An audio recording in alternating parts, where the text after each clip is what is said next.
The implant has a remote control, and I use it only to switch from program to another.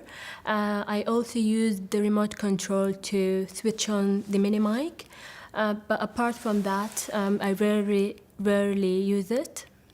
In my day-to-day routine, I never need to change the implant. I just find the program that I'm happy with, and settle on that one. On the Cochlear processor that I use, the loop system is an automatic feature. So if I go to an environment where there is a loop, it automatically switches on and the processor uses the loop. I can also adjust it with a little zapper that I have that controls the programs on my processor. I would use it going to the theatre, or actually a lot of banks and shops and things have loop systems as well, and if they're switched on and working properly, then they are automatically accessed by the processor. The T-loop system is something I use when I pick up the phone, so I automatically set it to loop. But you don't have to just use it for the phone. You can go into the bank.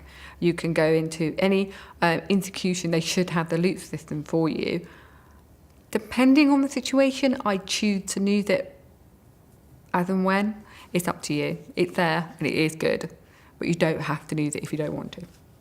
I've been to the cinema a couple of times, and the experience of watching a movie I think it's quite natural. So the sound is loud, it's not noisy, and definitely it's much better than before the operation.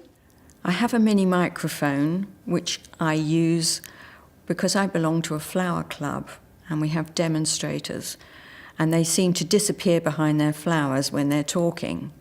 So I ask them to put on the mini microphone and I'm able to hear what they're saying. I also have a remote control which I use for the loop system, which is very good for when I go to church. I can hear all the homilies. The accessory I have chosen is a little mini microphone which can either be handed to a speaker or it can be connected to a microphone jack.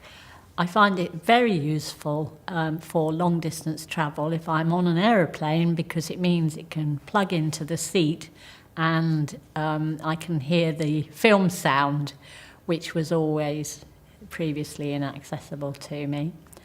You can use that little microphone for listening to your iPod or plugging into the television, any number of acoustic sources. So it's a useful little adjunct to the sound you're naturally hearing through your implant. Since I've had the cochlear implant, the sound, the conversations and things at work are a lot easier because I can hear better. And one of the problems I had before was when we have meetings and like if somebody wants to address the whole group, I couldn't hear, even if I was sitting near the front. Whereas now I've got a mini mic, and we have the boss comes around quite often and he wants to talk to a large group, maybe 50 or more, and he wears it on his tie, and I switch it on the controller, and then I can hear straight into my head. I don't even need to be standing near the front. Adaptations at home, the only thing I really use is the subtitles on the television. I only use it subtitles. I don't really use it very often, but only if I'm very tired and just want to watch something interesting, films or something, and cause usually they come on late on TV. But usually I'm learning not to use it at all. I have to use subtitles when I'm watching any program where they have accents, such as the soaps. But for normal programs, the news, documentaries, I can turn the subtitles off.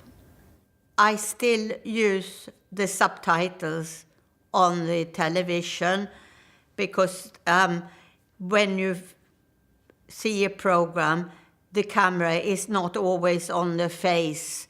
So I have to use subtitles. But again, after all these years, it's second nature to you. I've availed myself of the Cochlear travel program, which you sign up for and pay an annual fee, and they then guarantee that if your processor breaks down while you're on holiday or abroad, that they will dispatch a processor hastily to you, and hopefully pretty well anywhere in the world it will reach you within 24 hours.